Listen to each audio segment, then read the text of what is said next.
The document that arrived on that Tuesday wasn't so much a letter as it was a beige-colored declaration of war. It was printed on cardstock, thick enough to stop a low-caliber bullet, with the words, Pleasant Valley Estates Homeowners Association, embossed at the top in a font that screamed, I have a gavel and I'm not afraid to use it. I stood there in my entryway, mail slot light illuminating the dust motes dancing in the air, and held the single sheet of paper like it was a dead fish. I read the key sentence 3 times, just to make sure I wasn't having a stroke. Furthermore, a formal complaint has been registered regarding unpleasant odors emanating from the unapproved mulch pile located at the rear of your property. Unpleasant odors? Mulch pile? My compost pile was a masterpiece. It was a carefully layered, meticulously managed, texturally perfect symphony of science and nature. It smelled less like garbage and more like the earthy, profound promise of a forest floor after a spring rain. It was the scent of life itself, of decay and rebirth, of coffee grounds and grass clippings achieving their highest calling. To call it a mulch pile was like calling the Mona Lisa a decent doodle. And unpleasant odors? The only thing unpleasant was the sheer audacity of the accusation. My wife, Sarah, walked in from the kitchen, wiping her hands on a dish towel. She took one look at my face, a thundercloud of suburban rage, and sighed the weary sigh of a woman who had seen this storm gather before. Chadwick again? He called it a mulch pile, Sarah, I said, my voice low and dangerous. And he said it smells. Does it? She asked, peering over my shoulder at the letter. Of course not. It smells of ecological responsibility. It smells of future blue ribbon tomatoes. It smells like victory over the forces of entropy. So, like dirt, then, she translated, ever the pragmatist. What does he want you to do? Cease and desist. Remove the offending pile within 7 days or face a daily fine of $50. I crumpled the letter in my fist. $50 a day for making dirt. The man has lost his mind. We moved to Pleasant Valley Estates for the usual reasons. Good schools, a decent-sized yard for a dog we hadn't gotten yet, and the quiet hum of synchronized lawnmowers on a Saturday morning. It was the suburban dream, or at least a convincing high-interest rate facsimile of it. I'm an IT project manager, which means I spend 40 hours a week translating vague corporate demands into incomprehensible spreadsheets. My life is a series of Gantt charts and stakeholder meetings. My compost pile was my escape. It was tangible. I could see the results. Out there, with my pitchfork and my kitchen scraps, I wasn't just Leo Maxwell, middle manager. I was a god of decomposition, a lord of loam. And Chadwick Kensington was the serpent in my Garden of Eden. Chadwick was our HOA president, a man who seemed to have been born wearing a crisp polo shirt and an expression of profound disappointment. He was in his late 60s, with a mane of silver hair so perfectly coiffed it looked like a helmet. His entire existence seemed dedicated to the zealous enforcement of the CC&Rs, the covenants, conditions, and restrictions that governed our little slice of beige-sided paradise. This wasn't my first rodeo with him. 6 months ago, he'd left a passive-aggressive note on our door because our mailbox, a standard-issue black number that came with the house, was, and I quote, a shade of pewter black that clashes with the approved midnight iron of the community standard. We were forced to repaint it. I'd spent an entire Saturday applying a new coat of black paint over the old coat of black paint, fuming with the heat of 1,000 suns. This, however, was different. The mailbox was an inanimate object. My compost was a living, breathing ecosystem. This was personal. Against Sarah's better judgment, her exact words were, "Leo, please don't go over there and make it worse." I marched across the street. My feet crunched on his perfectly edged lawn, a green carpet so uniform it looked like it had been installed by robots. I rang the doorbell. He opened the door holding a pair of pruning shears, as if I'd caught him mid-topiary. "Leo?" he said, his smile not reaching his eyes. "To what do I owe the pleasure?" "Chadwick," I said, holding up the now uncrumpled letter. "We need to talk about my mulch pile." "Ah, yes, the compost," he corrected himself, the word compost dripping with disdain. "I'm afraid the bylaws are quite clear." "It doesn't smell," I insisted. "I manage the carbon-to-nitrogen ratio. It's an aerobic system. There's no odor." "Your neighbor, Mrs. Henderson at number 42, seems to think otherwise. She reported a pungent aroma during her afternoon tea on the veranda. Mrs. Henderson was 85 and had the olfactory senses of a brick. She wouldn't notice if a gas main exploded next to her. Chadwick was using her as a pawn. "What if I put a small fence around it?" I tried to bargain. "A tasteful HOA-approved lattice fence?" He gave a small, condescending chuckle. "It's not about the aesthetics, Leo, it's about the principle. Section 8, subsection C, paragraph 4. No accumulation of refuse, debris, or compostable materials shall be visible from the street or adjacent properties. It's a matter of community standards." I stared at him, at the perfectly trimmed hedge behind him, at the complete and utter lack of reason in his cold, gray eyes. I was beaten. He knew the rulebook better than I did, and he wielded it like a weapon. "Fine," I said, the word tasting like ash. "I'll take care of it."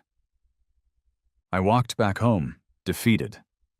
The $50 a day fine was just enough to be a serious annoyance. I couldn't afford a protracted war. As I stood in my backyard, looking at my beautiful, steaming pile of organic potential, a deep sense of injustice washed over me. I'd have to haul it all to the dump. Chadwick had won. I went inside and slumped onto the sofa next to Sarah. "You look like your dog just died," she said, putting a comforting hand on my shoulder. "And we don't even have a dog." "He beat me, Sarah. He beat me with subsection C." I sat there for a long time, staring at the wall, the gears in my mind grinding. I replayed his words over and over. No accumulation of refuse, debris, or compostable materials. The wording was specific. It was designed to outlaw a pile of stuff sitting in the yard. But my brain, the same brain that untangles complex IT workflows for a living, snagged on a loophole. He was regulating the storage method, not the act of composting itself. A slow, wicked grin spread across my face. Sarah noticed immediately. "Oh no," she said. "I know that look. That's the look you got before you tried to build a brick pizza oven from YouTube tutorials and set the lawn on fire." "This is better," I said, my voice filled with a newfound, almost holy purpose. "He said I can't have a compost pile." "Yes," she said, drawing the word out cautiously. I turned to her, my eyes gleaming with the light of a terrible, brilliant, and deeply petty idea. "He didn't say anything about livestock." The next 48 hours were a blur of frenzied, obsessive research. My day job as a project manager involves a lot of deep dives into obscure technical documentation. So this was right in my wheelhouse. But instead of reading about cloud-based server architecture, I was mainlining information about the digestive tracts of invertebrates. I plunged into the weird, wonderful, and slightly slimy world of vermicomposting. My browser history became a chaotic jumble of search terms: optimal worm bedding, protein content of coffee grounds, Eisenia fetida breeding cycles, can worms eat citrus? Answer, not really, it's too acidic. I emerged from my office on Sunday morning, bleary-eyed but triumphant, a self-proclaimed expert in the art of worm farming. I found Sarah in the kitchen, calmly sipping her coffee and reading a book. "They're the perfect loophole," I announced, holding up my tablet, which displayed a close-up image of a teeming mass of red worms. Sarah glanced at the picture without flinching. She was used to my weird hobbies. "They're worms, Leo." "Not just worms," I corrected her, pacing the kitchen with the manic energy of a mad scientist. "They are Eisenia fetida, the red wiggler, nature's perfect composting machines. They eat their body weight in garbage every day. They produce no smell, just rich, beautiful castings. And the best part? We can keep them in bins, in the garage, contained, discreet, utterly, completely, and beautifully HOA compliant." She took a slow sip of her coffee, her expression unreadable. "So, let me get this straight. You're going to dismantle the pile of organic matter in the backyard." "Yes." "And replace it with thousands of writhing worms in the garage?" "It's a discrete, self-contained, protein-based waste processing system," I said, puffing out my chest. It sounded much better when I used corporate jargon. "It's a box of worms, Leo." "It's malicious compliance in its purest form," I countered. "Chadwick told me to get rid of a pile. He never said anything about a vertically integrated vermiculture habitat." She just shook her head, a small smile playing on her lips. "You're going to spend hundreds of dollars on worms just to annoy Chadwick, aren't you?" "It's not about the money, Sarah," I said gravely. "It's about the principle." She sighed. "Fine. But if I find a single worm in the house, the entire protein-based waste processing system is going on the curb." That was all the approval I needed. I immediately went online and ordered my starter army, 1 full pound of red wigglers from a place in Georgia called Uncle Jim's Worm Farm. The name alone inspired confidence. A pound doesn't sound like much, but according to my research, that was approximately 1,000 worms. 1,000 tiny soldiers in my silent war against Chadwick Kensington. 3 days later, a small, unassuming cardboard box arrived.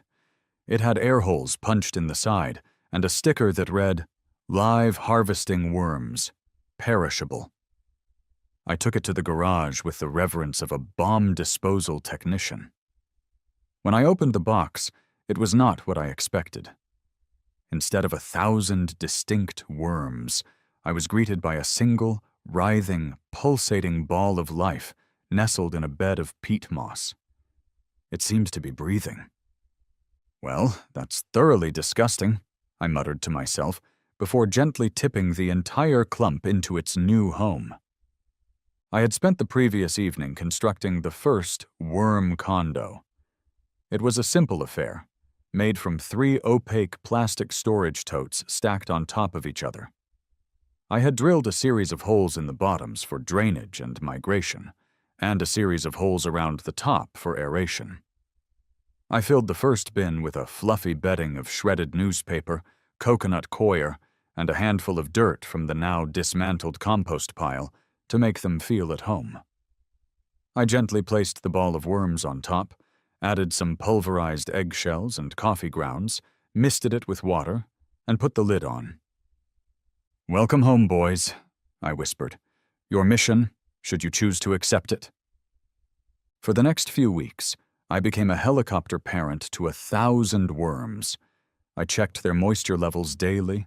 I blended their food, vegetable scraps, old bread, tea bags, into a slurry to make it easier for them to digest. I read them HOA bylaws at night so they would understand the righteousness of our cause. Okay, I didn't do that last one, but I thought about it. The best part was the day Chadwick did his victory lap. I was out front, trimming the hedges, to the regulation height, of course, when he did a slow, deliberate drive-by in his beige Lexus. He slowed down just as he passed my house, peering into my backyard. He saw the empty space where my glorious compost pile once stood. He gave me a smug, triumphant little nod, the kind a king gives a peasant he has just rightfully crushed. I gave him a serene, beatific smile back, knowing that just 30 feet away, inside my garage, My silent army was multiplying, feasting on my garbage, and plotting his downfall one casting at a time. The victory was so sweet I could almost taste it. The problem with creating a perfect, nurturing environment for a living creature is that it tends to thrive. And boy, did my worms thrive. Red wigglers, it turns out, are enthusiastic breeders. My single bin was soon overflowing. They were eating everything I could give them and turning it into an astonishing quantity of rich, dark, earthy worm castings. This stuff was black gold. It was crumbly, odorless, and packed with nutrients. My one-bin system quickly became a two-bin system. Then I had to build another stack. Then another. Within 2 months, one entire wall of my two-car garage was occupied by what I now called the vermi towers. I had gone from 1,000 worms to an estimated 10,000. They were a silent, wriggling testament to my success. They were also producing compost far faster than I could use it. My own garden was already a spectacle. My tomato plants were threatening to take over the fence, their branches heavy with fruit the size of a toddler's fist. My zucchini plants were producing vegetables that looked more like baseball bats. I had a jungle in my backyard. I started trying to give the castings away. I filled Ziploc bags and offered them to my neighbors. "Here," I'd say to Dave from next door. "Free fertilizer. It's organic." "What is it?" he'd ask, peering suspiciously at the bag of dark earth. "Worm castings," I'd say proudly. And that's where I'd lose them. The polite smile would tighten. Their eyes would dart away. "Oh, that's worm poop, Leo, right? Thanks, but my wife usually just gets a bag of Miracle Grow from Home Depot." The rejection stung. Here I was, offering them the very nectar of the gods, the secret to a bountiful harvest, and they were turning their noses up at it because it had passed through the digestive tract of a worm. It was an insult to my children, my wriggly, slimy children. One evening, I was standing in the garage, looking at a dozen gallon-sized bags of black gold I had failed to give away. My grand act of malicious compliance had an unforeseen consequence. I was drowning in a sea of high-quality worm-generated manure. It was a logistical nightmare. And as I stood there, defeated by my own prolific success, another, even more terrible and far more brilliant idea began to take root. I walked into the kitchen, holding a bag of worm castings like it was a sacred offering. Sarah was at the table, paying bills online. "We have a supply chain issue," I announced. She looked up from her laptop, unimpressed. "Are the worms on strike? Are they demanding better quality banana peels?" "Worse," I said, placing the bag on the table with a soft thud. "We have a massive surplus of finished product and a complete failure in our distribution network." "You mean nobody wants your free bags of worm poop?" "They don't appreciate the craftsmanship," I lamented. "It's like trying to give away free Picassos to people who only hang motivational posters of kittens." I slumped into a chair, the weight of my vermicultural empire heavy on my shoulders.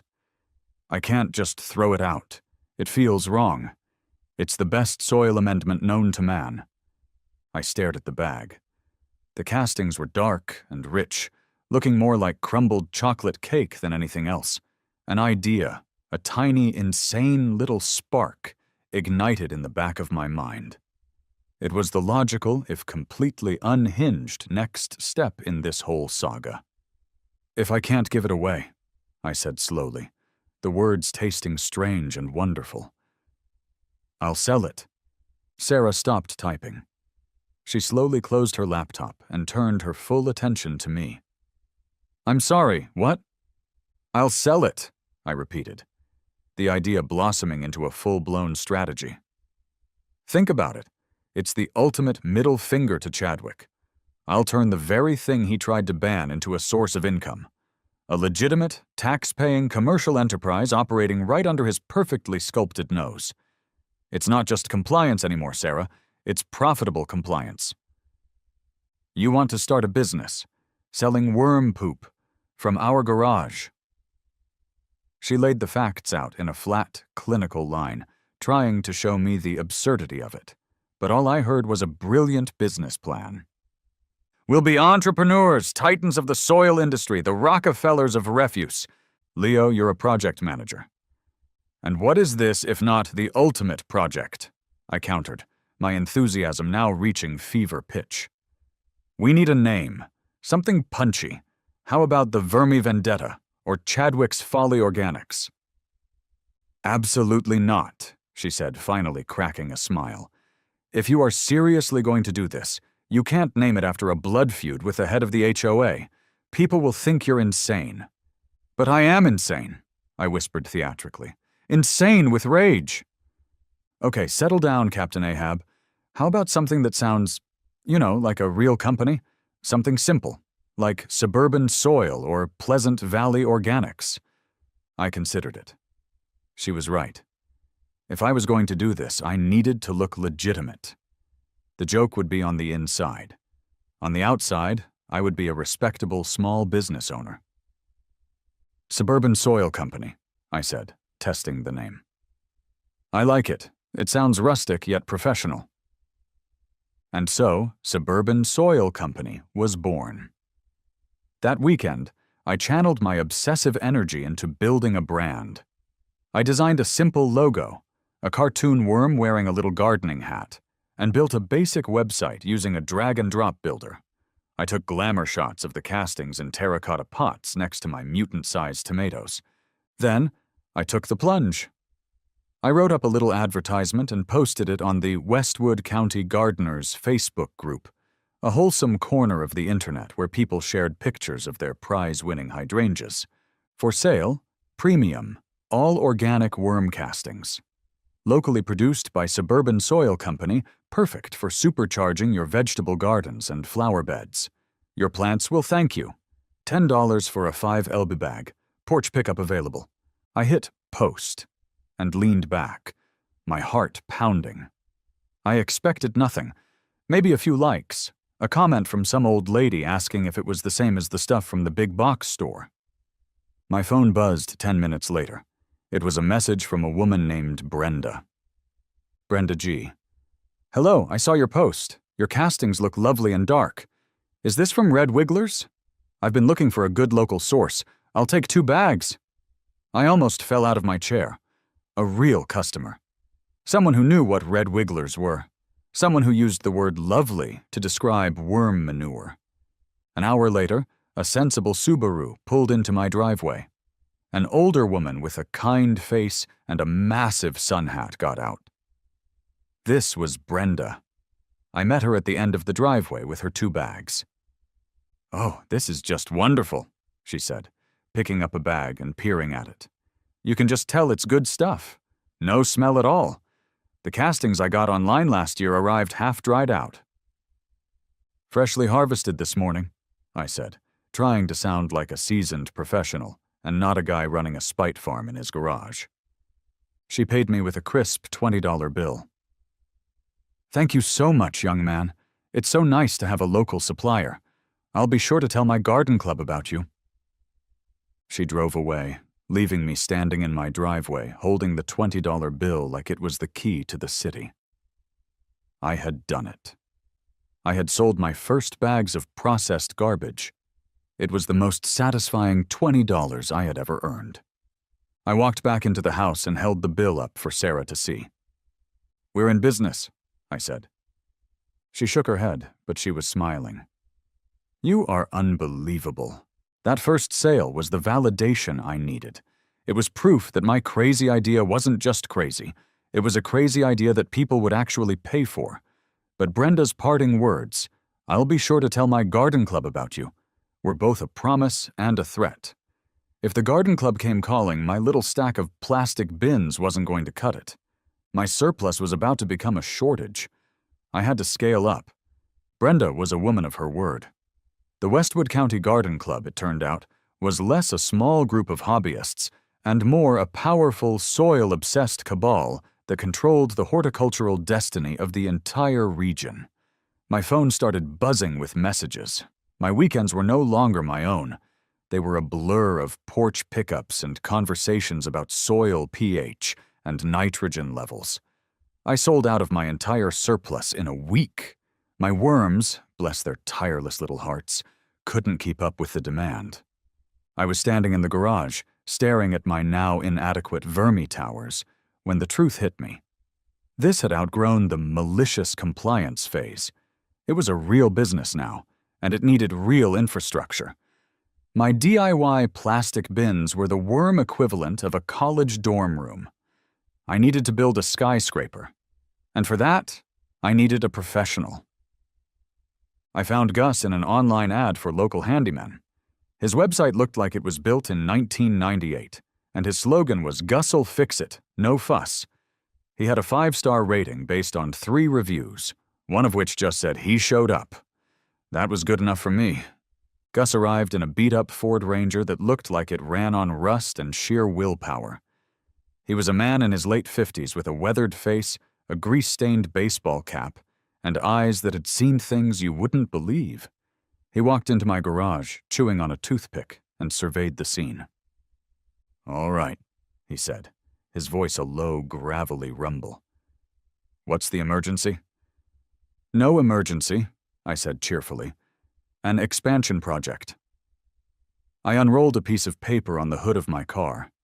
On it, I had sketched my grand vision, a massive, floor-to-ceiling, climate-controlled, continuous flow-through vermicomposting system. I need to transform this entire wall into a series of large, interconnected, vertically integrated vermiculture habitats, I explained, pointing to my crude drawing. They need to be insulated to maintain a constant temperature of 70 degrees. We'll need ventilation, a drainage system, and easy access for harvesting. Gus stared at my drawing for a solid minute, his toothpick unmoving. He looked from the paper to my plastic bins, where the worms were silently doing their thing. He looked back at me. He took the toothpick out of his mouth. "So," he said, his voice completely deadpan, "you want me to build a bunch of big wooden boxes for your bait, and you want to put an AC unit on it, for the worms." "They're not for bait," I said defensively. "They're a workforce. And yes, they prefer a controlled climate. It optimizes productivity." "Right. Productivity," he said, nodding slowly, as if talking to a lunatic he didn't want to startle. He ran a hand over his scruffy chin. "This is going to be custom. It ain't going to be cheap." He quoted a price that made my stomach do a backflip. It was more than I had made in sales. It was more than I was comfortable spending on anything that wasn't a car or a medical emergency. I hesitated. I could see Sarah's "I told you so" face in my mind, but then I pictured Chadwick's smug nod from his Lexus. I thought of the $20 bill from Brenda. This was the point of no return. "When can you start?" I asked. For the next 2 weeks, my garage became a construction zone. Gus was a surprisingly meticulous craftsman. He built the frames out of heavy-duty lumber, insulated the walls with thick foam panels, and lined them with waterproof sheeting. It was starting to look less like a DIY project and more like a high-tech laboratory. The noise was constant. The scream of a circular saw, the thump of a nail gun. Naturally, the noise attracted attention. Specifically, Chadwick's attention. I have no proof, but I'm morally certain he was the one who filed the anonymous complaint with the police department about a possible, unlicensed automotive chop shop operating in my garage. Which is why one sunny Thursday afternoon, I found 2 of Westwood's finest standing on my doorstep. One was older, with a weary look that said he'd seen it all. This was Officer Miller. The other was young, eager, and looked like he was barely out of the academy. Officer Jenkins. "Good afternoon, sir," Officer Miller said. "We've had a report of some unusual construction and noise at this address. Mind telling us what you're working on in there?" "Not at all, officers," I said with my most charming, law-abiding smile. "Come on in. Corporate headquarters is this way." I led them through the house to the garage. Gus was in the middle of installing a small, dedicated ventilation fan. He gave the cops a curt nod and went back to his work. The two officers just stood there, their mouths slightly agape. The structure taking up my garage wall looked like some kind of bizarre, oversized piece of industrial furniture. "Sir," Officer Miller said, his professionalism clearly warring with his confusion, "can you tell me what is all this?" "This, officers," I said, sweeping my arm out proudly, "is the future of sustainable, hyper-local agriculture. This is the Suburban Soil Company Worm Palace." Officer Jenkins took a step closer, peering into one of the unfinished bins. I think I see them wiggling," he whispered to his partner. "It's a commercial worm farm," I explained. I walked them through the whole thing. The life cycle, the castings, the business model. To their credit, they listened patiently. When I was done, I handed them a folder containing copies of my LLC registration, my home business permit from the town, and my state tax ID. I had gotten my ducks in a row. Officer Miller looked through the documents, then back at the massive wooden structure. He looked at his young partner, who was still mesmerized by the worms. He sighed a deep, existential sigh. "Everything appears to be in order, Mr. Maxwell," he said, handing the folder back. "Just try to keep the noise down after 9 p.m. As they walked back to their patrol car, I overheard Miller say to Jenkins, "I swear these HOAs are going to be the death of us all." I couldn't have agreed more. Beating Chadwick was one thing. Having the police validate my operation as a legitimate, albeit bizarre business was a whole new level of vindication. The final piece of the puzzle fell into place a week later.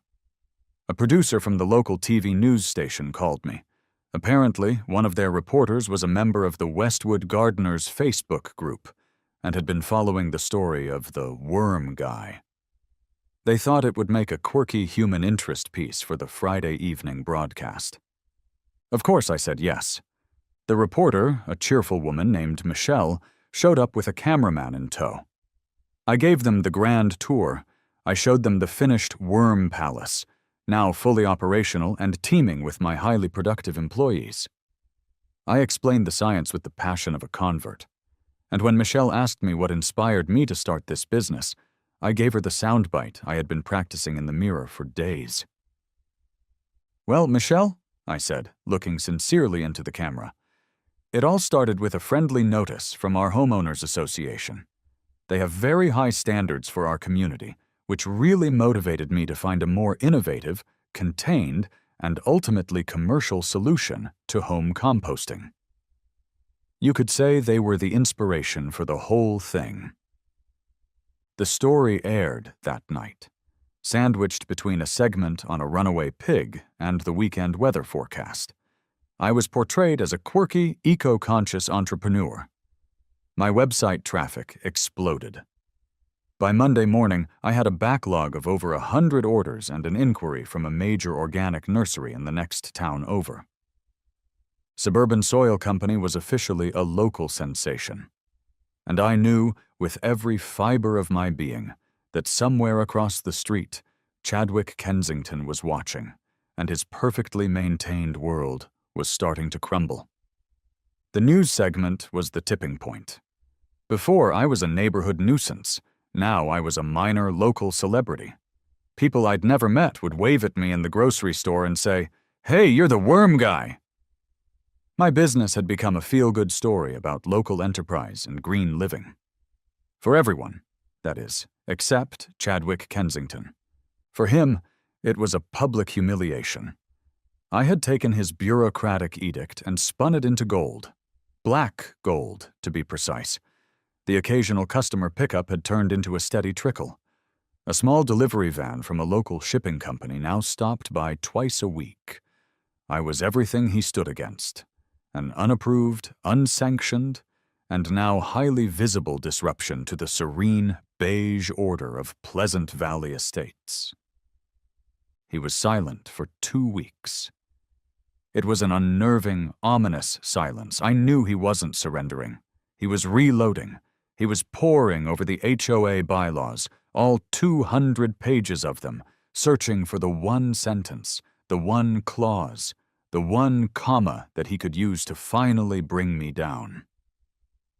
Then, the second letter arrived. It was on the same thick, self-important cardstock as the first one. This time it wasn't a violation notice. It was a summons. Notice of Special Emergency Meeting of the Pleasant Valley Estates. Homeowners Association. The purpose of the meeting was singular: to discuss and vote upon a proposed emergency amendment to the Community Bylaws, Article 4, Section 2, regarding the prohibition of all in-home commercial enterprises that require regular client traffic or commercial deliveries. He hadn't found an existing rule to use against me, so he was trying to write a new one. This was it. This was his endgame. He was trying to outlaw my business entirely. "He's making a new rule just to shut me down," I said to Sarah, waving the notice. "Is that even legal?" "It is, if a majority of the homeowners vote for it," she said, reading over my shoulder. "Leo, this is serious. He's not just trying to fine you anymore. He's trying to put you out of business." I knew she was right. This wasn't a battle I could fight with worms and witty comebacks. This was a political campaign, and I had 1 week to win the hearts and minds of my neighbors. My project manager brain kicked into high gear. I created a new project, Operation Save Suburban Soil. I spent my evenings not bagging castings, but preparing for war. I put together a PowerPoint presentation. I printed out financial statements showing the modest success of the business. I compiled a list of every positive comment from the gardening group, and I prepared my secret weapon: free samples. The night of the meeting, the community clubhouse was packed. It felt less like an HOA meeting and more like a town hall on the eve of a revolution. The air was thick with the scent of cheap coffee and suburban anxiety.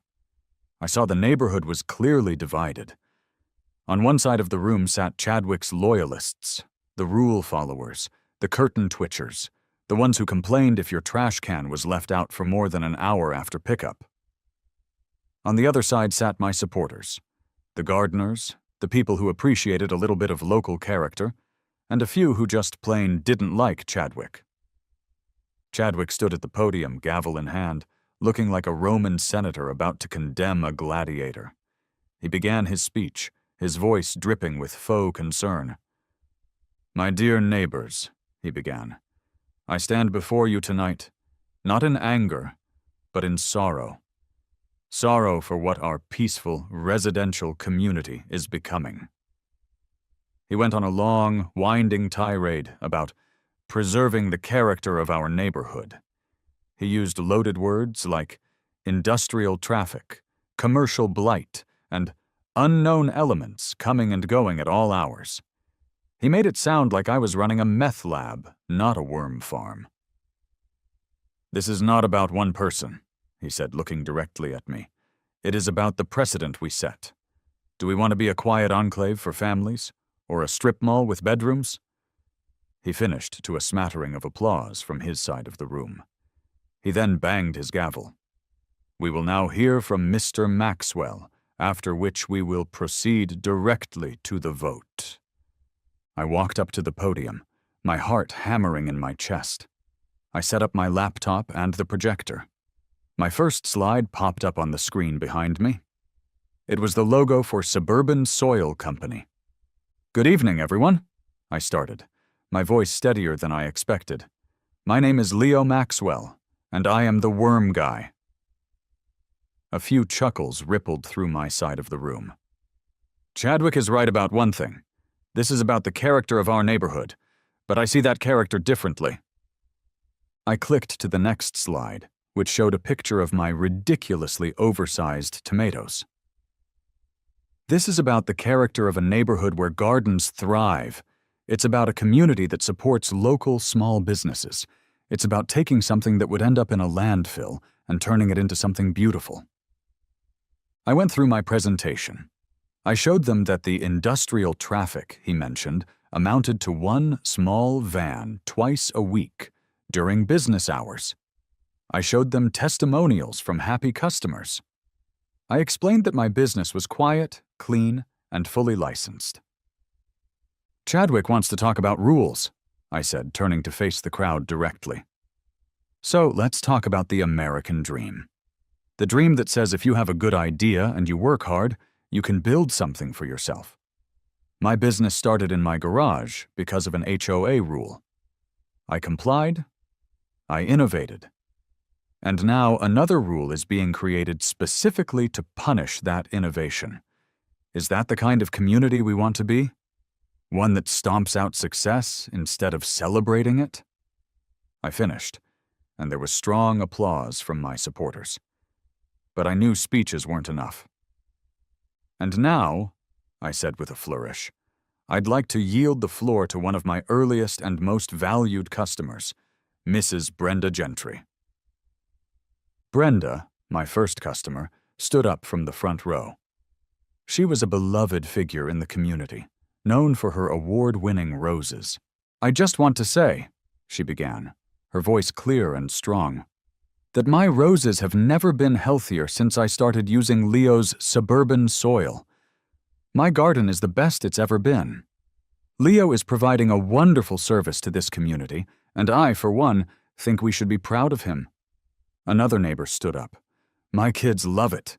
He showed them the worms. It was a science lesson." One by one, a half-dozen of my customers stood up and spoke. It was an unplanned, organic wave of support. Chadwick's face went from pale to beet red. He banged his gavel furiously. "This is out of order. We will proceed to the vote." Ballots were passed out. The room was silent as people marked their choice. Yes to approve the amendment, or no to reject the amendment. The votes were collected in a wicker basket and dumped onto a table at the front. Chadwick and the HOA secretary began to count. It was excruciating. They made 2 piles. For a long time, the piles were dead even. My hands were sweating. Sarah squeezed my arm. Finally, the last ballot was placed. The NO pile was visibly, undeniably taller. The secretary cleared her throat. "The final tally is 42 in favor of the amendment and 58 against. The amendment is defeated." The room erupted. My side cheered. A wave of relief so powerful it almost knocked me over washed through me. I had won. We had won. I looked over at Chadwick. He was standing motionless, staring at the 2 piles of paper. A man whose entire world of rules and order had just been voted into irrelevance. He had been beaten at his own game, in his own clubhouse. The aftermath of the great HOA showdown was swift and decisive. It was like a spell had been broken over Pleasant Valley Estates. Chadwick Kensington, stripped of his ultimate authority by a democratic vote fueled by worm poop, became a ghost. His reign of terror was over. He stopped his patrol-like walks. His polo shirts seemed to lose their crispness. And a month later, a notice went out that he was resigning as HOA president to spend more time with his petunias. A younger, much more reasonable woman named Donna took his place. One of her first acts was to propose a community garden, for which I was asked to be the official soil consultant. The business, freed from the threat of imminent extinction, boomed. The news story, combined with the word of mouth from the HOA meeting, had turned Suburban Soil Company into a legitimate enterprise. The contract with the big organic nursery came through. I had to hire a high school kid part-time just to help me bag and weigh the castings on weekends. The Worm Palace in my garage was operating at full capacity, a silent, wriggling factory of success. It was strange. The entire venture had been born out of pure, unadulterated spite. It was a project fueled by the desire to prove one man wrong in the most convoluted way imaginable. I had wanted to annoy Chadwick, to beat him with his own rule book. But somewhere along the line, it had become something more. I actually loved it. I loved the strange science of it all. I loved talking to other gardeners, sharing tips, and seeing pictures of their thriving plants. I loved the feeling of building something real with my own two hands, something that people valued. The spite was the spark, but passion had become the fuel. One warm evening a few months later, Gus, the contractor, stopped by. His old truck rumbled to a stop in front of the house, and he ambled up the driveway holding a six-pack of beer. "Heard you won the war," he said, handing me a cold one. "Something like that," I laughed. "Couldn't have done it without the high-tech worm condos." Yeah, he grunted. But I could see a hint of pride in his eyes. He peered into the garage at the massive structure, now the humming heart of my operation. "Never in a million years, kid.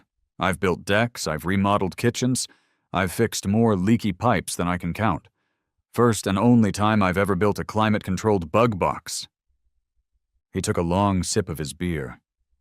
"You know," he said, a glint in his eye, "I was reading an article the other day. They say crickets are the next big thing. Protein of the future. I could build you some nice shelves for crickets. Real simple design." I just threw my head back and laughed. "I think I'll stick with the worms for now, Gus. Thanks." He shrugged, grinned, and finished his beer. "Your loss. Let me know if you change your mind." Later that night, Sarah and I were sitting on our back patio. The sun was setting, casting a warm, golden glow over our yard. The garden, a testament to the fruits of my labor, was a riot of color and life. The tomato vines were creeping up their trellises, the pepper plants were heavy with fruit, and Brenda's roses, which she'd given us a cutting from, were blooming in a spectacular burst of crimson. The air was filled with the scent of honeysuckle and freshly cut grass. It was peaceful. The quiet hum of the suburbs I had once found monotonous now felt like a well-earned peace. "You know," Sarah said, swirling the wine in her glass, "a year ago you were furious about a letter. Now you're a captain of industry." "A captain of the invertebrate industry," I corrected her. "It's a very niche market." "Are you happy you did it? All of it?" I thought about the stress, the expense, the endless hours spent shredding newspaper and blending vegetable scraps. I thought about the confrontation with Chadwick and the nerve-wracking HOA meeting. "Yeah," I said, a genuine smile spreading across my face. It was never really about the compost. It was about refusing to let someone tell me I couldn't do something just because they had a rule book. It started as a vendetta, but it had turned into my victory. I had created a business, a community of fellow gardeners, and the best damn zucchini on the block. All because one man told me my hobby smelled. Sarah raised her glass in a toast. "To the worms," she said, her eyes sparkling in the twilight. I clinked my glass against hers, the sound clear and bright in the quiet evening. "To the worms," I said, "and to the glorious, beautiful, and highly profitable power of being a pain in the HOA's ass.